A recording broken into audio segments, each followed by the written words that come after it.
بسم اللہ الرحمن الرحیم۔ السلام علیکم ورحمۃ اللہ وبرکاتہ۔ امید ہے سحر کے پلیٹ فارم سے ڈاکٹر رقیہ عباسی آپ کی خدمت میں حاضر ہے۔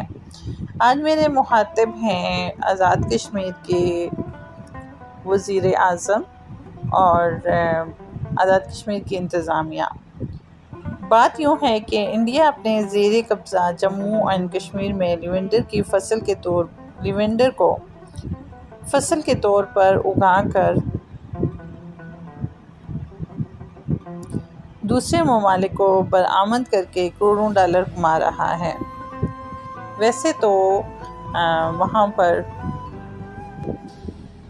یعنی جموں اینڈ کشمیر میں زعفران بھی کاشت ہوتی ہے، چیری بھی کاشت ہوتی ہے، وہاں کا سیب بھی بہت خوبصورت ہے اور دوسرے ممالک میں بڑے پیمانے پر وہ برآمد کیا جاتا ہے۔ لیکن ابھی جو تازہ ترین صورتحال ہے وہ یہ ہے کہ وہاں پہ لیونڈر کی فصل کاشت ہو رہی ہے اور نہ صرف کاشت ہو رہی ہے بلکہ کروڑوں روپے کا زر مبادلہ بھی اس کے ذریعے کمایا جا رہا ہے۔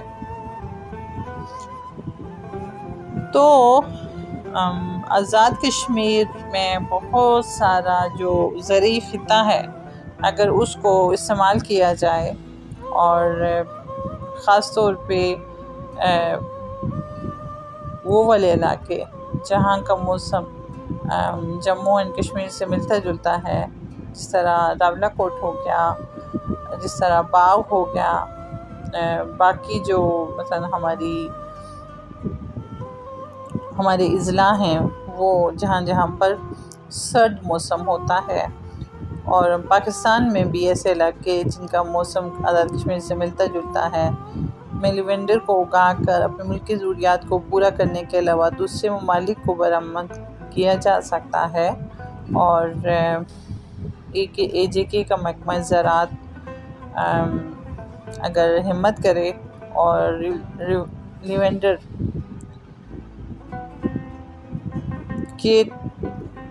کو ٹرائل کے طور پر کسانوں میں تقسیم کیا جائے اور ان کو مثلا آگاہی فراہم کی جائے، اور تو ہم مثلا اپنے لوگوں کو خود کفالت کی طرف بھی لے کر جا سکتے ہیں۔ ابھی ویسے بھی ایک خود کفیل پروگرام وہاں پہ چل رہا ہے، تو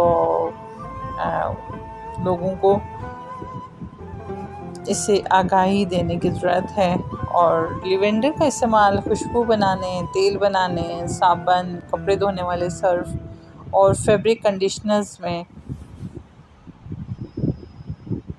استعمال ہوتا ہے۔ اس کے علاوہ موڈ کو تبدیل کرنے، انگزائٹی، ڈپریشن ٹھیک کرنے، سر درد دور کرنے اور توجہ بڑھانے، ہاضمے کے مسائل دور کرنے، جراثیم مارنے، اعصاب کو آرام دینے اور پٹھوں کو آرام دینے میں اس کا استعمال کیا جاتا ہے۔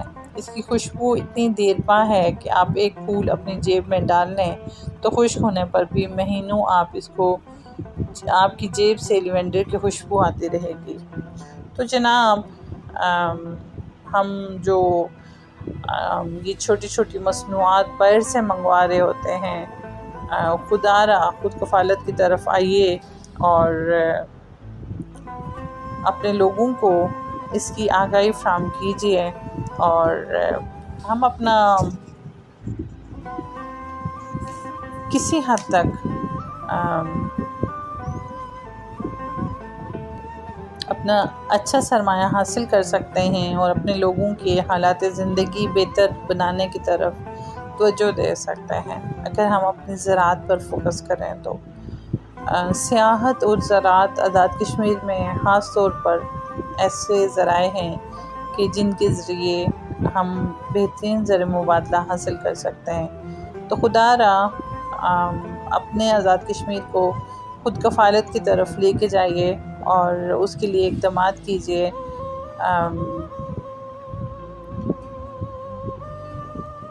آپ کے پاس اختیارات ہیں اور آپ بہت کچھ کر سکتے ہیں۔ تو امید کرتی ہوں کہ آپ میری اس اپیل پر کان دھریں گے اور آنے والے وقت میں آزاد کشمیر کو